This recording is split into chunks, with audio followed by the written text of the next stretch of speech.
إلا ذو الفقار. أعوذ بالله من الشيطان الرجيم. بسم الله الرحمن الرحيم. Assalamu alaikum wa rahmatullahi wa barakatuh. Today, in tradition number 45 from 110 Lessons for Life from the Commander of the Faithful, Imam Ali, may God's peace and blessings be upon him, we want to look at the topic of the due of God consciousness, of Taqwa. Now, what does this term mean?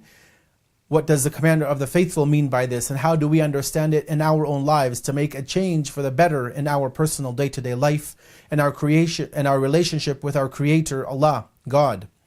Before we go to the tradition, one of the things that we have to appreciate is that our lives are relatively short. Sure, people might live 80, 90, 100 years, but when you look at the grand scheme of things, our first maybe 15 to 20 to 30 years of life are really just spent in learning about the world, going to school. People spend, up to maybe the age of 30, 35 in university.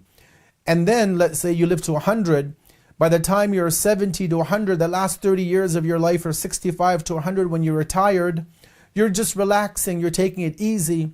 You're not really maybe doing much, or maybe you don't even have the ability because you're in a nursing home, you're in a wheelchair, you don't have an ability to do much. So out of 100 years, really maybe only 40 years are spent being productive. How do we use that 40 years is a very important question. Let us look at how the Commander of the Faithful speaks about this topic, and then we'll go and revert back to the understanding of this tradition. In the books of hadith, the Commander of the Faithful has been reported as saying the following statement: "That which you did not benefit from today of the temporal world will return tomorrow, increased. However, that which passed of your life yesterday will not return back today, the spiritual losses.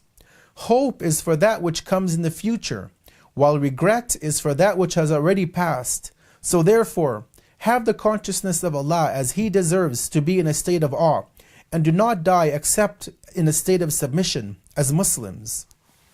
Indeed, as the Commander of the Faithful so truthfully says, that whatever we miss from this temporal world that we didn't get today will come back tomorrow.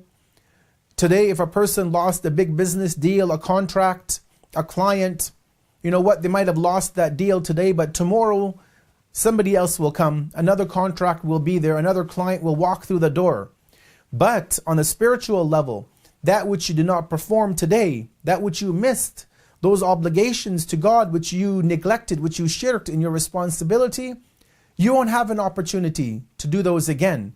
Sure, you can make them up, which we know are an obligation within Islam, but the opportunity to gain when they were required from us is now gone. The client can come back tomorrow. He can launch another offer, a counter offer. You can get another business contract. Your investments can grow another day. The market will change. The stock market always fluctuates. Today you lose, tomorrow you gain. Today you gain, tomorrow you lose. But the cycle will continue in the material world. But spiritually, if you lose today, tomorrow will come, and tomorrow has its own responsibilities. But what you lost of the spiritual proximity to Allah today won't come back again. That's gone from our hands. So the Commander of the Faithful shows us that if you lose from the material world today, don't worry about it. Tomorrow you'll get it, and you'll get an increase. Not just what you wanted, what you may have gotten yesterday, but you'll get much more. But he says what you lose from your grip, from your hand, in terms of the world to come, that won't come back to us. And then he brings forth a verse of the Quran from Surah Al-Imran, chapter number 3, in which Allah gives us the statement that we should have the taqwa of Allah, haqqa tuqatihi, this right, the awe, the reverence, the due of Allah consciousness, and that we should not die except as those who are submitting as Muslims. At the first level, the scholars of spirituality tell us that haqq of taqwa, this right, this awe, this due of taqwa, is not taqwa in and of itself. Rather, it is a stage above it. Let us now analyze very briefly what it means to have the due of taqwa within our lives. What is the definition of the due of taqwa? Well, this is clarified from the sixth Imam of the family of the Prophet, Imam Jafar ibn Muhammad as-Sadiq, may God's peace and blessings be upon him. When he was asked to comment on this verse, have the taqwa, the reverence of Allah, which he is due, he said that it relates or revolves around 3 unique characteristics that we have to have. He says the first is that to have the due reverence of taqwa, to uphold this taqwa. First of all, it means that we submit, that we worship, that we follow Allah, and that we do not disobey Him. That's level 1. At level number 2, he says that the due of taqwa is that we remember Allah.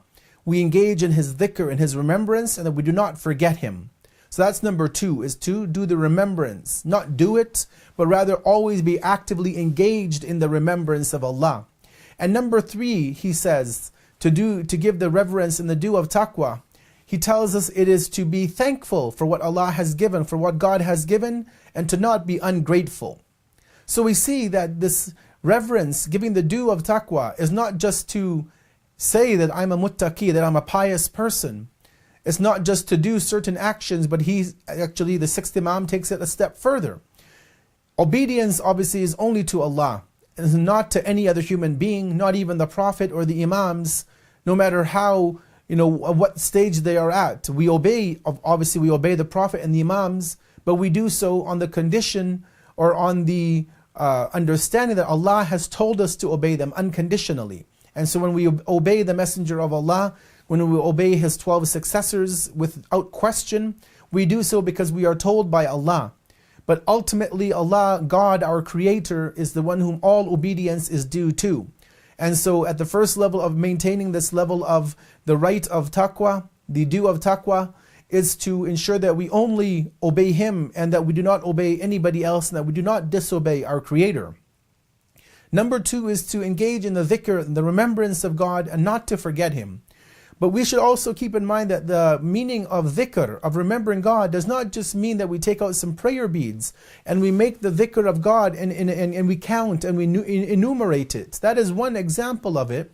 But really, to do the dhikr of Allah, to remember God, means that we are always in an active state of remembrance, whether we're in the shopping centers or whether we're at the park, whether we're at school or at work, in the mosque, wherever we may be. We remember that God is ever present within our lives and that He will obviously hold us to account for the actions that we perform, the things that we say, and even the thoughts which run through our mind.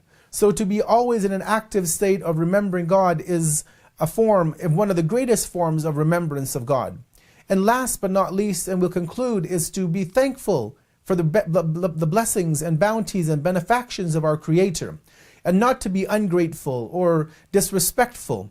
And as we close, just to give you a brief definition of what it means to be thankful to God, to be a shakir, it means to use the blessings of God how He intended them to be used. Meaning that if God gives us the power of sight, He wants us to use this to look at nature, to look at our parents in a loving way, to look at our spouse in a loving fashion.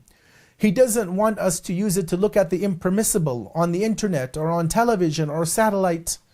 When He gives us the power to hear, He wants us to use it to hear the things around us that will benefit us, gaining knowledge, listening to the recitation of Quran, listening to beautiful poetry, not to listen to backbiting and false accusations and impermissible music and so on and so forth.